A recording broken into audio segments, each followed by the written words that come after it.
petit rappel sur ce que c'est qu'une variable aléatoire centrée réduite, qu'elle soit discrète ou continue. Une variable aléatoire est dite centrée si son espérance vaut 0. Évidemment, une variable aléatoire qui admet une espérance, hein. Et réduite si sa variance et son écart type valent 1, dans le cas bien sûr où cette variable aléatoire admet une variance. Une variable aléatoire réelle qui admet une espérance et une variance non nulle, qu'elle soit centrée réduite ou pas, peu importe, eh bien la variable aléatoire x étoile qui est égale à x moins son espérance divisé par la racine carrée de sa variance est une variable aléatoire qui est forcément centrée et réduite. On a déjà travaillé ça dans le cadre des probabilités discrètes en exercice. On avait démontré cette chose-là. Donc il s'agit plus d'un rappel que d'une proposition dans son intégralité. Définition 31, qu'est-ce que c'est que la loi normale? Eh bien on va dire que grand X suit la loi normale de paramètres mu et sigma carré.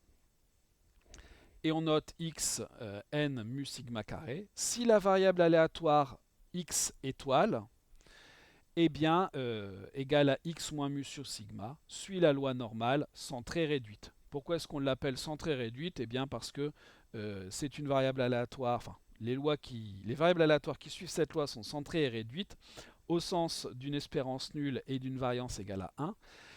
Et donc pour suivre une loi normale de paramètres mu et sigma carré, il faut que cette variable aléatoire x étoile suive, elle, une loi normale centrée réduite. Bien sûr, pour ces variables aléatoires, x de oméga c'est R. Proposition 32, x admet pour densité la fonction définie par f de x égale 1 sur sigma racine de 2pi exponentielle de x moins mu au carré sur 2 sigma carré. Si jamais vous remplacez mu par 0 et sigma par 1, on retrouve la densité dont on a parlé pour les lois normales centrées réduites, et c'est tout à fait logique, puisque ces lois normales centrées réduites sont comment dire, sont une partie de toutes les lois normales. La démonstration que vous pourrez regarder, elle s'appuie finalement sur le même genre de choses que l'on a déjà utilisé avant, c'est-à-dire du changement de variable. On part de p de x inférieur ou égal à petit x, on fait intervenir ce x étoile, on a une intégrale pas très sympathique, on fait du changement de variable et on obtient ce que l'on veut. Donc on peut en déduire que cette fonction-là est bien une densité pour une variable aléatoire qui suit une loi normale centrée réduite. Pour les variables aléatoires qui suivent les lois normales, qu'elles soient centrées réduites ou pas, on ne sait pas leur donner de fonction de répartition. Plus exactement, on n'a pas d'expression facile des fonctions de répartition. 33 dans la même veine que ce qui précède. Bien sûr, les lois normales mu sigma carré admettent une espérance. Cette espérance, comme on pouvait s'en douter, eh bien, est égale à mu. Et si jamais on donnait une définition de la variance, on aurait une variance égale à sigma carré. Si vous préférez, un écart type égal à sigma. Comme pour la proposition précédente, on pourrait faire la démonstration en s'appuyant sur un changement de variable dans l'intégrale de la même façon que la démonstration qui vous est faite ici à la proposition 32. Voilà.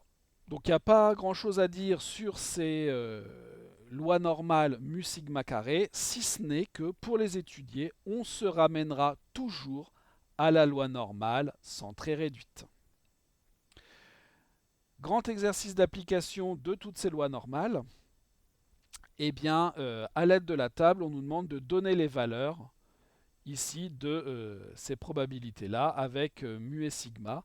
Pour pouvoir donner ces valeurs-là, bien sûr, il va falloir passer de x à x étoile, ce qui nous donnera des valeurs à lire dans la table. Est-ce que vous voulez qu'on fasse un exemple pour la première et ensuite je vous laisserai le reste à faire pour lundi? Très bien. Donc ici pour la première, je vais le noter là, hein, comme ça tout sera au même endroit. Donc P de mu moins sigma plus petit que x plus petit que mu plus sigma. Mon objectif, c'est de faire apparaître x étoile qui seul me permettra de faire la lecture dans la table qui est derrière.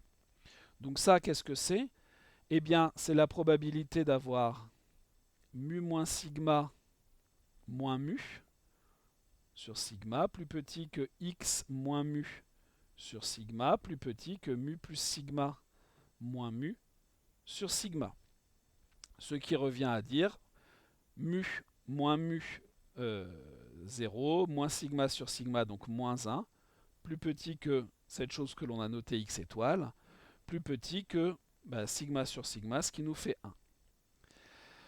Donc là-dedans, qu'est-ce que l'on a? La probabilité que x étoile soit compris entre moins 1 et 1, c'est-à-dire, comme on l'a déjà vu au-dessus, maintenant x étoile, lui, suit une loi normale centrée réduite. Donc ça, c'est 2 p de x inférieur ou égal à 1 moins 1, si vous préférez, 2 fois phi de 1 moins 1. Et dans mon tableau, maintenant, je peux lire les choses. Dans mon tableau, je vais lire phi de 1. Combien vaut phi de 1? 0,8413. C'est ici. Donc 2 fois 0,8413 moins 1. Et je trouve environ 0,6826. En d'autres termes, vous avez en gros 68% de chance d'être compris entre mu moins sigma et mu plus sigma quand vous suivez une loi normale de paramètres mu et sigma carré.